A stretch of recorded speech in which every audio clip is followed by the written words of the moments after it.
Michael's going to tell us something about Basil. Looks as though he's got a speech here. Yeah. Mel asked me how long I wanted, and I said 10 minutes, but I really meant an hour. But I won't do that. Basil turns 100 in 2 months' time, and I thought it was a great opportunity for us to talk about Basil while he's around, and he's going to be around for a long, long time. So Roger's got some photos that we'll go through on the screen. Nancy's prepared a short speech, and I've been through the book on Basil, and I'll talk about that as well. So, oh, who's that? Well, anyhow, Basil was born into a family of 10 children, and he quickly learned 2 important survival skills: eat fast and work hard. Right.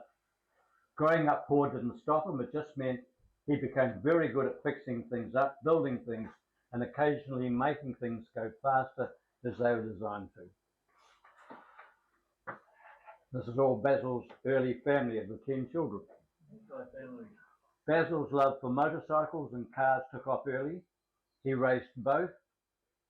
Basil raced Speedway on the Speedway bike. We don't see Speedway much today on bikes, but he gave that up, and he then took off and went on to building his first racing car. And he built a single-seater Cooper with a JAP engine. For Basil, that wasn't fast enough. Basil then bought a car called an Alto, which was fast enough, and there's photographs in our book here of Basil on a race course, no crash helmet, driving this car around. So this is all Basil's family at this stage. That's Brighton Beach. That's his first motorbike. Anyhow, Basil saw a need for a dedicated race course in Christchurch, so he approached the racing club with an idea. For the land that they owned, with a group of dedicated volunteers, Basil built the Ruapuna Raceway. And in Christchurch, a legacy still felt by the motorsport community today. Through hard work, earned respect, he later took over the local blacksmith shop in Christchurch and transformed it into a thriving hydraulic engineering business. That's the Cooper. That's the Cooper that he built with a JAP engine. Okay.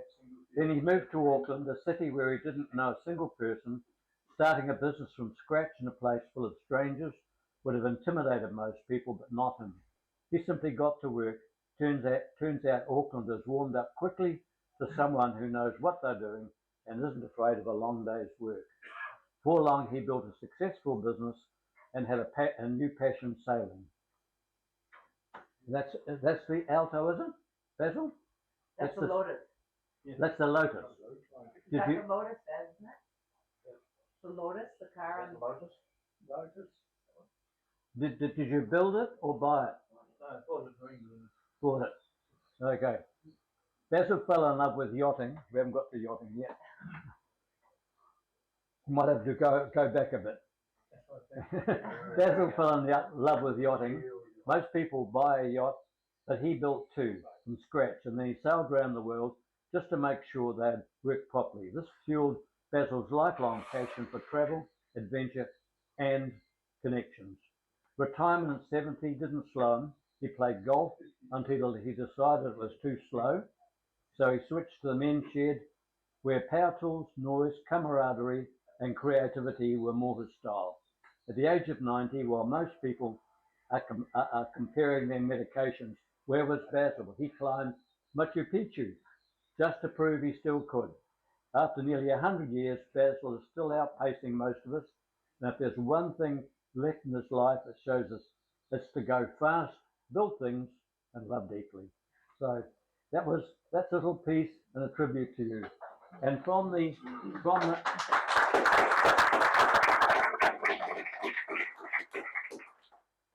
book, which is called The Boy from Amberley, we've got 2 copies here. Many of you read it. New members probably don't even know about it, but it's a book worth reading. And I've made a few notes from that, and it said Basil's earliest job was with Fletcher Fibrillite, We don't have a picture in that, but we'll get on to the boat.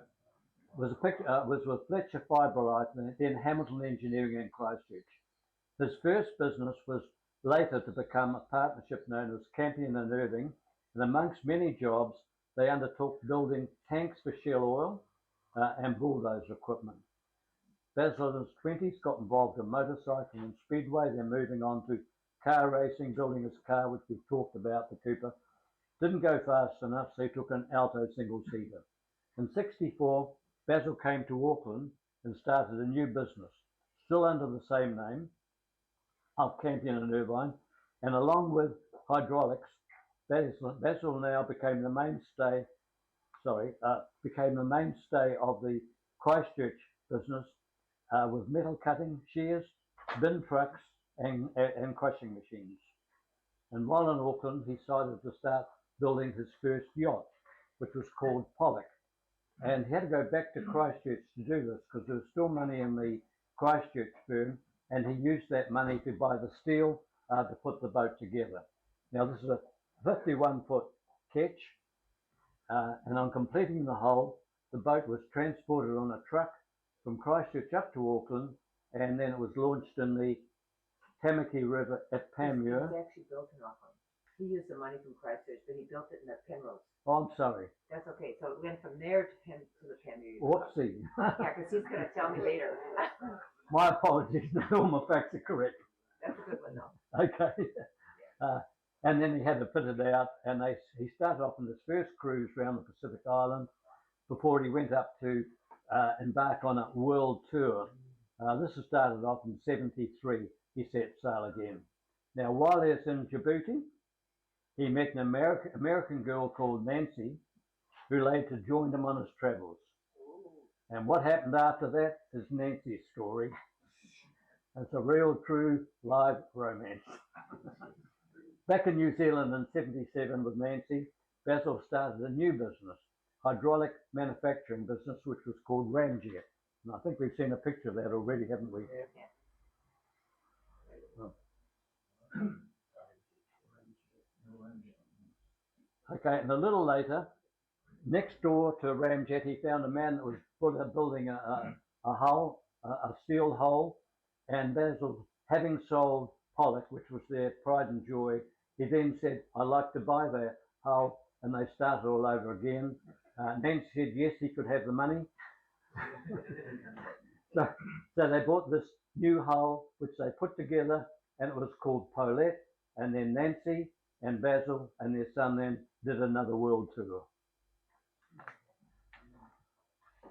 When did Basil settle down? Who knows, maybe only Nancy. After 30 years, they found Pollock, the first yacht, down in Picton, and Paulette, the second yacht, was sold to a Dutchman. In the end, it's now believed to be in Holland.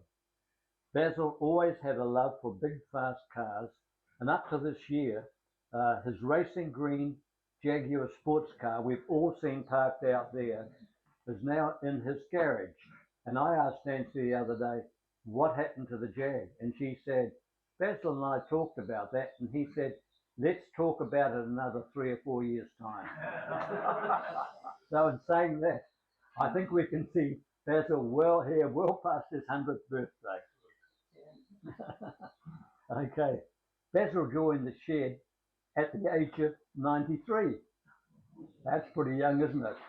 And in this time, some of the work that he did, he made a machine, if you like, or a rolling machine that we use over in the environmental barn for cutting up mesh. And more lately,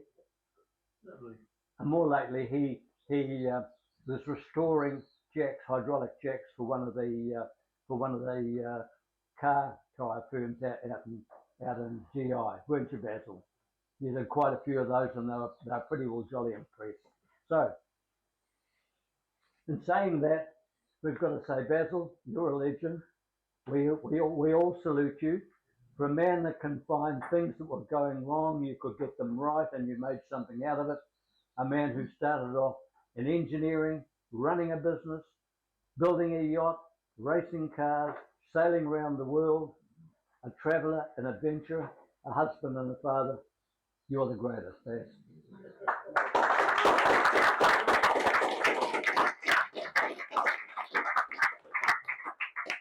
And there's Basil on a camel.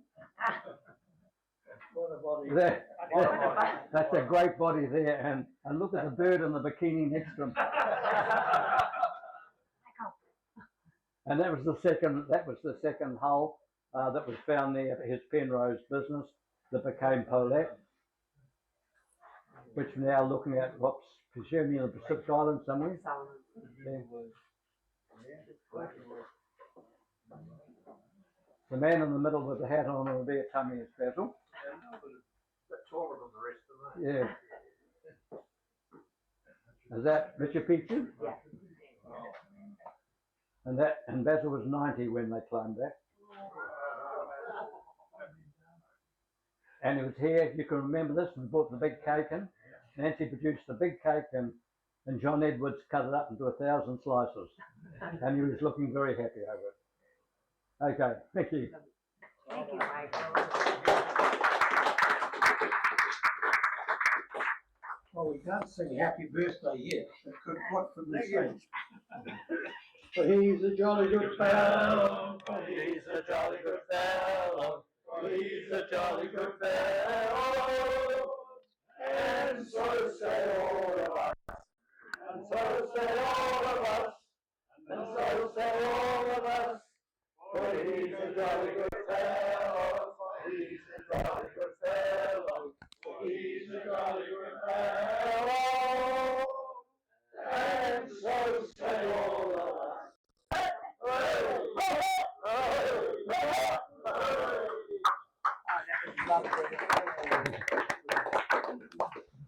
Nice knowing a bunch of bloody nice guys.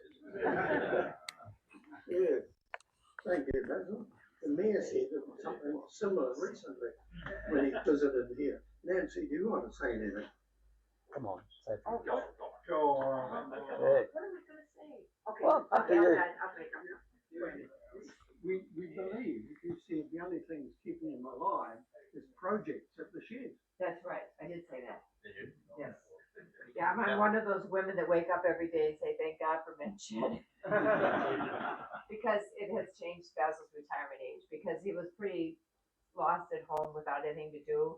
And he went to his first shed meeting at the bakery across the street. Ted, do you know Ted Paddock, or what, I think brought him? Anyways, he's loved it. And he looks forward to talking and seeing everybody here. He's a character. It's been a privilege to know him and love him. I'm gonna cry. As you can tell, he's not boring at all. And being his wife has been a really exciting ride. And thank you guys for, and what can I say, for being so nice to him and lovely. Now I'm gonna cry.